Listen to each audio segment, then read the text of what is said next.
월이 시작되고 첫 주일을 맞이하게 되는데요. 월에 특별히 우리가 가정의 소중함을 생각하게 되는 시간들을 보내게 됩니다.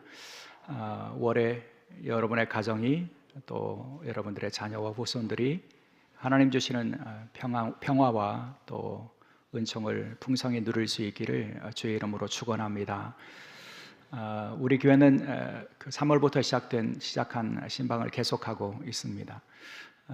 그 구역을 통해서 신방하고 또 가정에 가서 신방을 하게 되는데요. 그 가정의 형편도 함께 묻고 또 나누고 또 자녀들의 삶에 대해서도 함께 공유하고 그리고 기도의 제목도 함께 나누게 되는데요. 그렇게 대화를 나누다 보면 드는 생각이 뭐냐면 모든 가정들이 그 양상은 다르지만 어떤 어려움, 또 질병, 문제, 고난, 결핍 이런 것들을 가지고 사는구나, 그런 것을 깨닫게 됩니다. 그런데도 놀라운 것은 그런 상황에서도 믿음을 지켜가고 무엇보다도 감동인 것은 그 가운데도 그 고난의 과정을 통과한 그런 주의 백성들이 감사를 고백하는 그런 모습들이 있다는 거죠.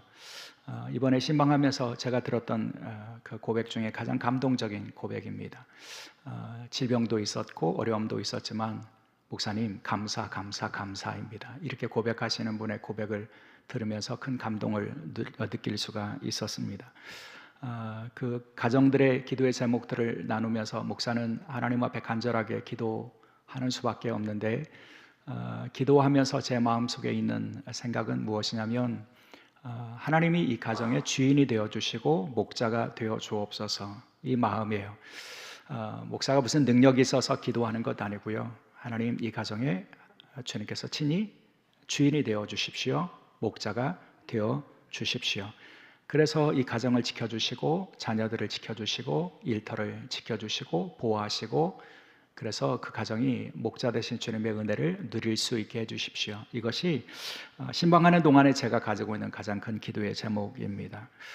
여러분, 성경이 우리에게 가르쳐 주시는 하나님의 백성들이 누릴 수 있는 가장 큰 복이 뭘까요? 여러분, 우리가 하나님을 섬기면서 하나님의 백성이라고 고백하는데 하나님의 백성으로 살아가는 우리에게 주어진 가장 큰 복은 여러분 무엇이라고 생각하시면서 주님을 섬기고 계십니까?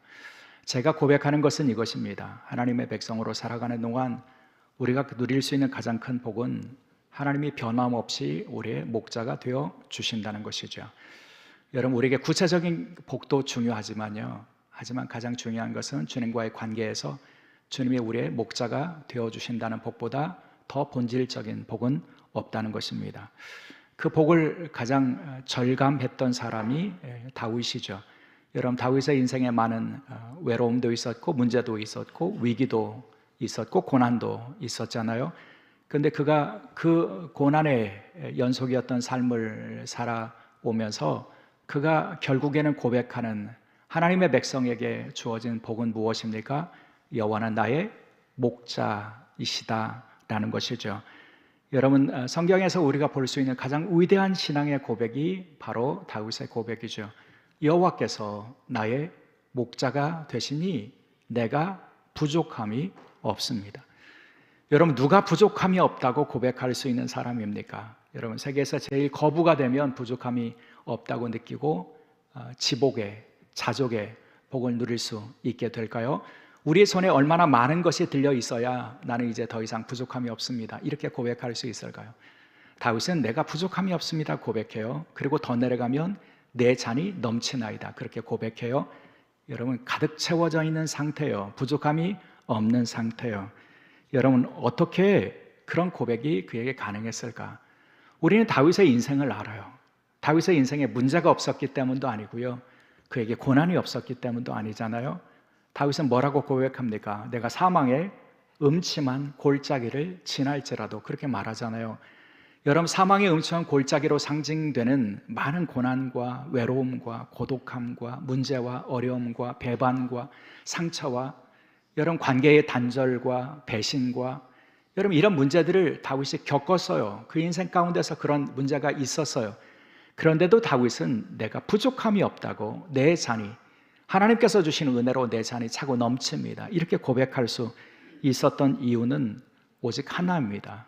주님이 나의 목자가 되어주셨는데 그 목자 되심을 포기하지 아니하시고 평생에 그 목자 되심을 보여주셨기 때문이라고 고백하고 있는 것이죠.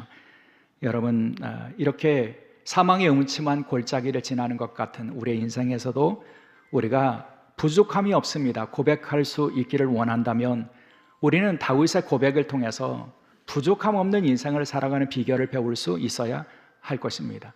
선한 목자 되신 주님이 주시는 그런 사랑과 그분의 보살핌심과 동행하심과 보호하심과 공급하심을 통해서 우리는 부족함이 없는 삶을 살 수 있어야 한다는 거죠. 다윗은 내가 부족함이 없습니다 고백할 수 있었던 이유를 그의 시편에서 몇 가지로 고백하는 것을 우리가 확인할 수 있는데요, 다윗이 고백하는 주님의 목자 되심, 선한 목자 되심의 그 증거가 그의 삶에 어떻게 나타났다고 고백합니까? 주님이 여호와가 선한 목자이시기 때문에 그분이 나를 인도하신다, 이렇게 고백하죠. 푸른 풀밭에 누이시며 쉴 만한 물가로 인도하신도다. 여러분, 선한 목자 되신 주님의 역사는 우리를 이끄시고 인도하여 주신다는 것입니다. 여러분, 목자가 스스로 푸른 풀밭을 찾아갈 수 있는 능력이 양은 없습니다. 양은요, 여러분, 내가 이쪽으로 가면 풀밭이 있겠다, 이쪽으로 가면 물이 있겠다, 여러분 판단하고 갈 수 있는 능력은 없습니다. 목자가 인도해야 푸른 풀밭도 만나고 그리고 쉴만한 물가도 만날 수 있다는 거죠. 그런 의미에서 주님의 목자 되심을 인정하는 사람이 주님의 인도하심을 통해서 부족함이 없는 삶을 살 수 있게 된다는 것이고요, 다윗은 더불어 선한 목자 되신 주님이 주시는 복을 뭐라고 고백하냐면 목자이신 그분은 나를 회복시켜 주신다, 그렇게 고백하죠. 여러분, 그 고백이 어디에 담겨 있습니까? 내 영혼을 소생시키시는 도다. 여러분, 소생시키신다는 말이 무슨 말입니까? 여러분, 지치고 무너지고 길을 잃어버린 순간에도 우리를 일으켜 세워주시고 우리를 회복시켜 주신다는 것 아닙니까? 목자이신 주님이 우리가 지치고 힘겨워하는 순간에도 우리를 회복시켜 주신다고, 그래서 그분의 회복을 통해서 우리의 영혼이 다시 살아나는 그런 역사를 이루어 주신다고, 그래서 그분 덕분에 우리가 부족함이 없는 삶을 살 수 있다고 다윗은 고백하죠. 그뿐이 아닙니다. 다윗은 선한 목자 되신 주님이 주시는 복을 뭐라고 말하냐면 의의 길로 인도하신다, 이렇게 고백하잖아요. 여러분, 의의 길이 무엇인지 생각해 보셨어요? 주님이 우리를 의의 길로 인도하신다는 의미는 무엇일까요? 의의 길로 인도하신다는 말은요, 우리를 도덕적으로 바르고 착하게 살게 하신다, 그런 의미가 아니에요. 여기 의의 길로 인도하신다는 말은 구약 성경에서 의라고 하는 것은 하나님의 언약 안에서 하나님과의 언약의 관계를 맺고 살아가게 하신다, 그런 의미를 가지고 있습니다. 하나님은 우리와의 언약의 관계를 포기하지 아니하시고 깨트리지 아니하시고 우리가 부족할 때에도 그 언약을 붙드셔서 우리로 하여금 그 언약 백성으로 살아가며 하나님과의 친밀한 교통과 교제 안에서 살아가게 하신다는 것입니다. 그래서 우리는 어떤 형편에서도 하나님과의 친밀한 교제를 나누면서 살아갈 수 있게 되어 있다는 거죠. 그런데 다윗은 하나님께서 왜 그렇게 우리를 포기하지 아니하시고 그 친밀한 사랑으로 우리를 그 언약의 사랑 안에 우리를 두셔서 그 언약 백성으로 의의 길을 걸어가게 하신다고 고백하느냐면요, 그것이 중요합니다. 주의 이름을 위하여 우리를 의의 길로 인도하시는도다, 이렇게 말씀해 주십니다. 우리를 의의 길로 인도하셔서 하나님의 언약 백성으로 살아가게 하시는 이유는 그분의 이름을 위해서라는 겁니다. 주의 백성들의 모습을 통해서 주의 이름이 드러나기를 원하시고 주의 백성들이 살아가는 삶에서 부족함이 없는 삶을 찬양하는 삶을 살아가는 모습을 통해서 주님이 영광 받으시고 주의 이름이 영광을 받으시도록 하시기 위하여 선하신 목자 되신 주님께서 의의 길로 인도하신다고 말씀해 주십니다. 그러니 하나님은요, 하나님 당신의 이름을 위해서 우리를 의의 길로 인도하시며 우리와 하나님과의 사랑의 관계를 지켜 가실 수밖에 없다는 것이고요, 또 그렇게 우리의 목자 되신 주님께서 우리에게 주시는 구체적인 그런 복의 내용을 시인은 뭐라고 고백하냐면 그분이 우리와 함께 하신다. 그분이 우리를 보호하신다. 그분이 우리를 안위하신다. 이렇게 고백하잖아요. 사망의 음침한 골짜기가 있지만 주께서 나와 함께 하신다. 고백하고 있고요. 그리고 그분의 지팡이와 막대기로 나를 인도하시며 이렇게 고백해요. 그분의 지팡이와 막대기로 우리를 인도하시고 보호하신다는 겁니다. 그리고 목자 되신 주님께서 우리를 안위하시나이다 이렇게 고백합니다. 안위하신다는 말은요, 위로하신다는 거예요. 우리에게 아픔이 있어요. 상처가 있어요. 그때에 여러분 그 위로가 어디서부터 옵니까? 친구의 전화입니까? 주변에 있는 사람들의 위로의 말입니까? 여러분 그것은 완전하지 않아요. 우리에게 위로가 되는 것은 주님의 사랑의 음성이라는 것이죠. 주님의 사랑으로 우리의 마음을 어루만져 주실 때에 우리가 주님이 주시는 위로를 경험할 수 있게 된다는 겁니다. 주님은 그렇게 우리와 함께 하시고 우리를 보호하시고 인도하시고 위로하시는 분이시기 때문에 그분의 인도하심 가운데서 우리가 부족함이 없는 삶을 살아가게 하신다는 거예요. 더구나 여러분 더 놀라운 사실은 그분의 인도하심과 보호하심과 이끄심과 위로하심과 회복시켜 주심이 여러분 우리의 평생에 지속된다고 시인은 노래하고 있다는 거죠. 여러분 시인의 마지막 노래를 기억하시죠? 23장 6절 내 평생에 선하심과 인자하심이 반드시 나를 따르느니 내가 여호와의 집에 영원히 살리로다. 여러분 이 말씀 묵상하면서 제 눈에 들어왔던 세 가지 표현이 있어요. 하나는 평생에 라는 것입니다. 그리고 반드시 라고 하는 것이고요. 그리고 영원히 라고 하는 그런 표현이 제 눈에 들어왔어요. 여러분 우리의 평생에 주의 선하심과 인자하심이 있어요. 반드시 우리를 그 선하심과 인자하심으로 덮어주세요. 그리고 영원히 여호와의 집에 살게 하신다는 것입니다. 여기 선하심과 인자하심이 어떤 의미를 가지고 있습니까? 선하심이라고 번역되는 단어는 토브이죠. 토브라고 하는 단어는 좋음, 복됨, 유익함 그런 의미를 가지고 있어요. 하나님은 우리에게 좋은 것을 주시고요, 복되게 하시고요, 우리를 유익하게 하시는 분이신데 그 하나님의 선하심이 우리의 평생에 반드시 우리에게 임하게 되어 있다고 하는 것이고요. 동시에 그분의 인자하심이라고 번역되는 단어는 헤세드이죠. 여러분 잘 아시는 것처럼 언약의 사랑, 변함없는 사랑, 신실하신 하나님의 사랑을 의미하는 그런 단어입니다. 여러분 그분의 신실하시고 변함없는 사랑이요 평생에요.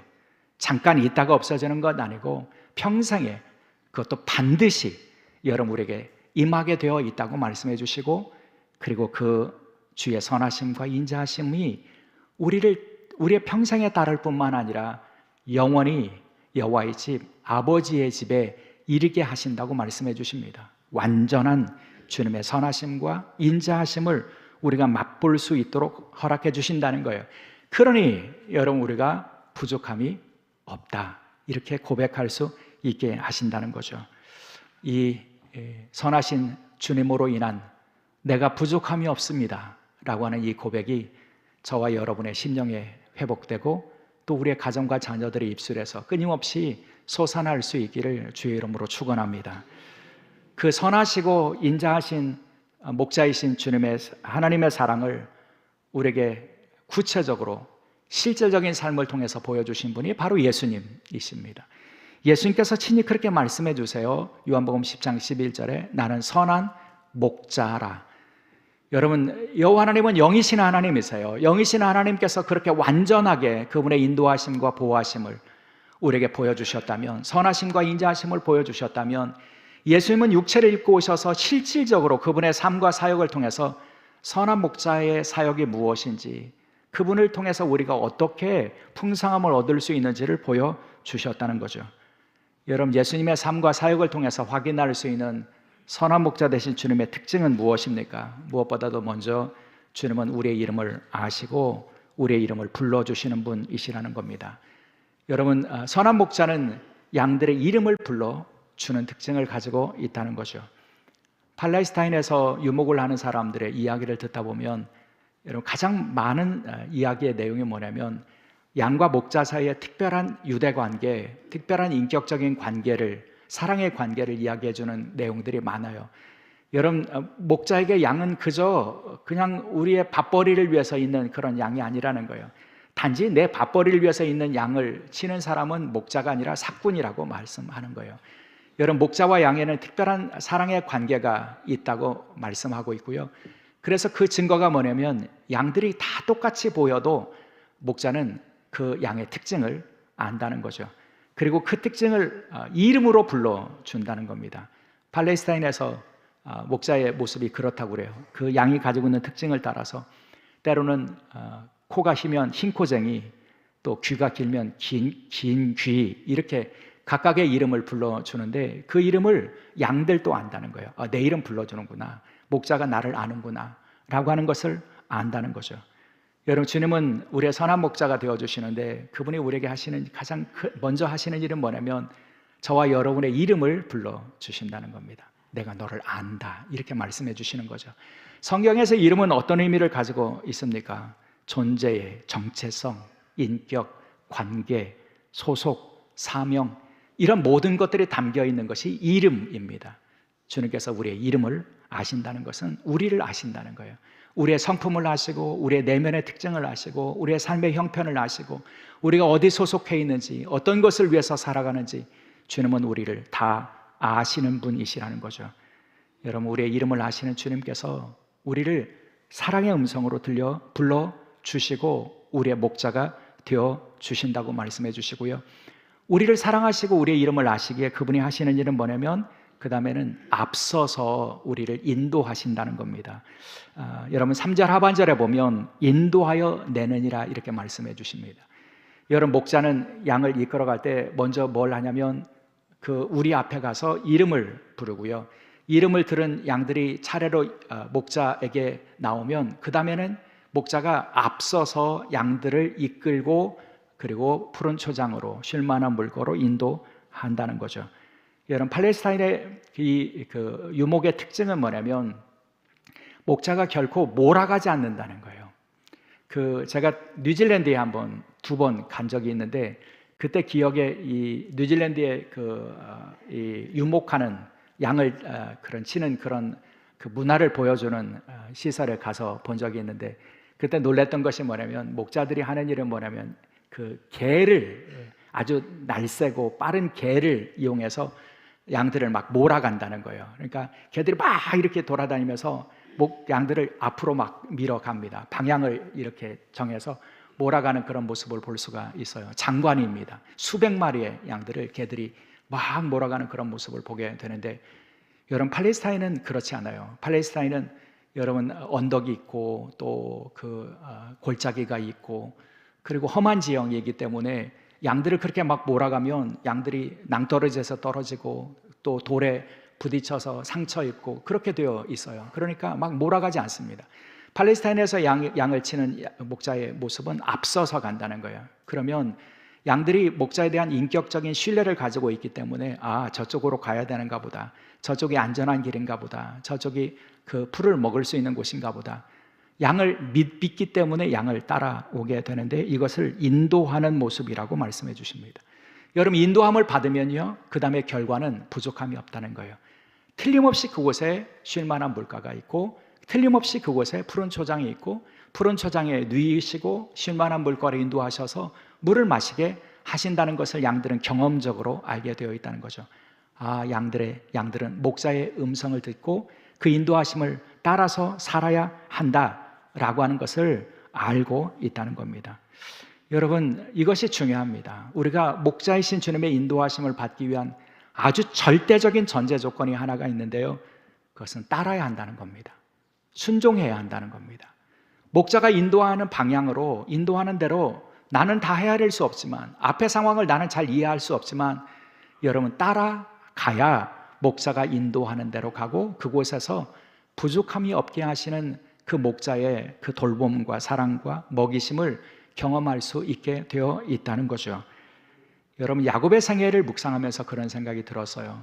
우리 교회는 요즘 새벽 시간과 또 금요 심야 시간에 창세기의 말씀을 함께 나누고 있는데 여러분 창세기 34장, 그러니까 28장부터 시작해서 34장까지 우리가 최근에 야곱의 모습을 함께 나누고 있잖아요. 여러분 야곱의 인생은 그 아버지를 떠나서 하란으로 가는 여정의 하나이고, 그리고 하란에서 20년 동안을 지내면서 가정을 이루고 또 많은 양과 낙타와 또 소와 이런 그 거부가 되어서 그 고향으로 돌아오는 여정이 하나이지 않습니까?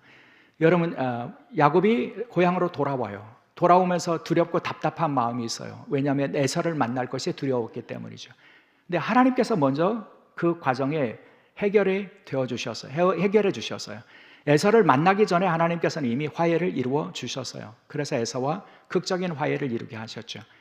에서와 화해를 이룬 다음에 여러분 야곱은 어디로 갑니까?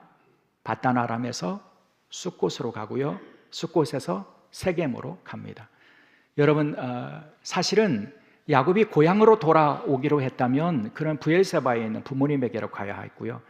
그리고 그 길에서 그 하나님께서 도망길에서 그를 만나주신 베델로 가는 그것이 바른 길이었어요. 그것이 주님께서 원하시는 길이었어요. 주님은 그 길로 그를 인도해 주시기를 원하셨어요.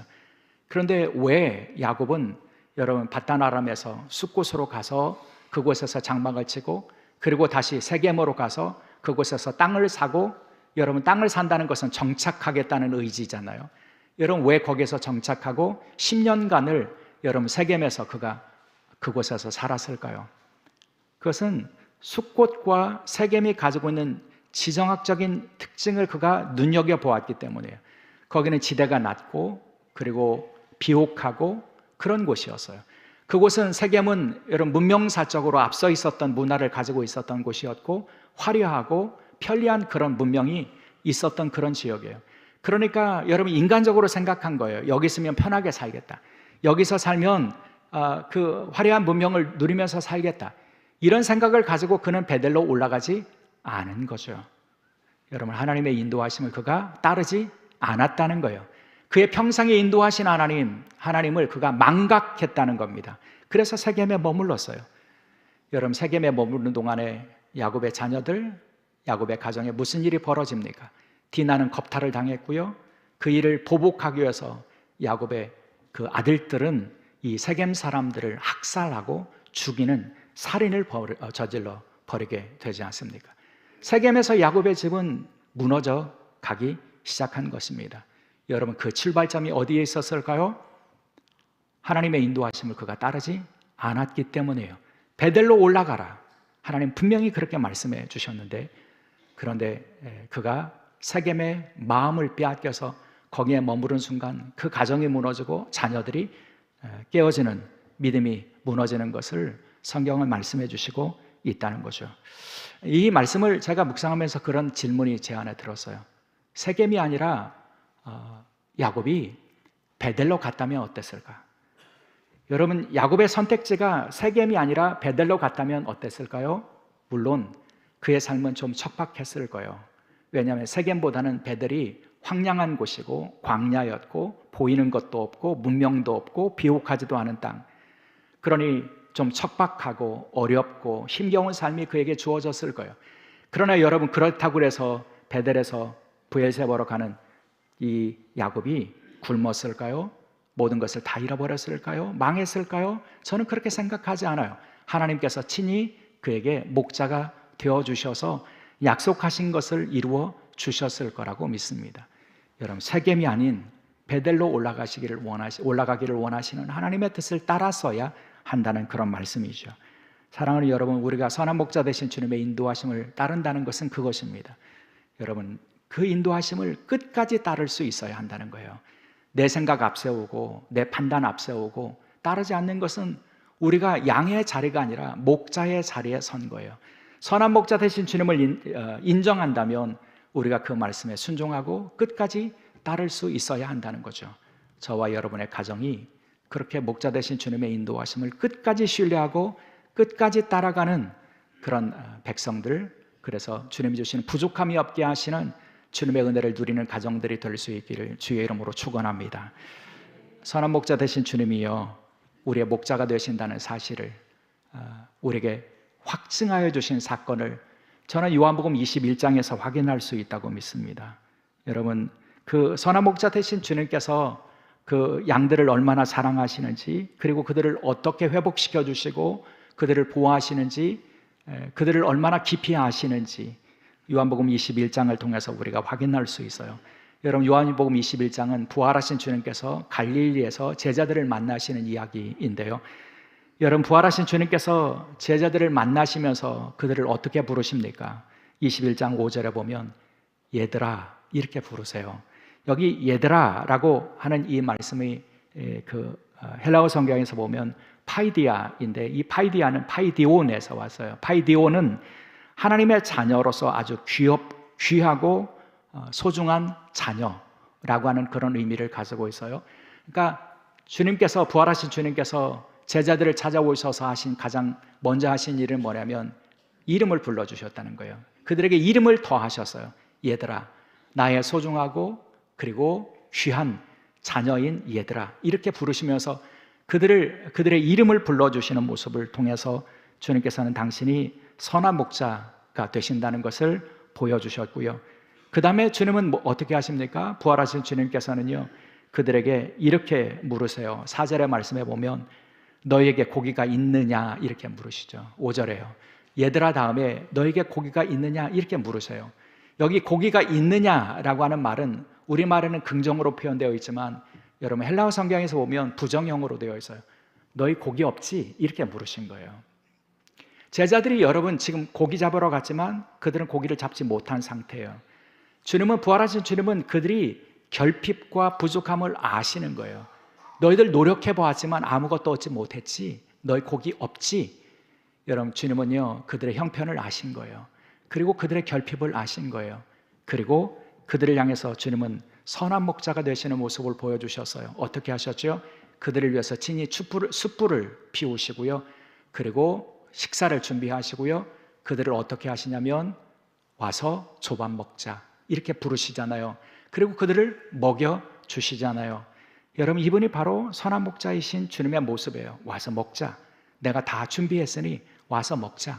주님께서는 그들을 먹여 주시는 모습을 보여주셨어요.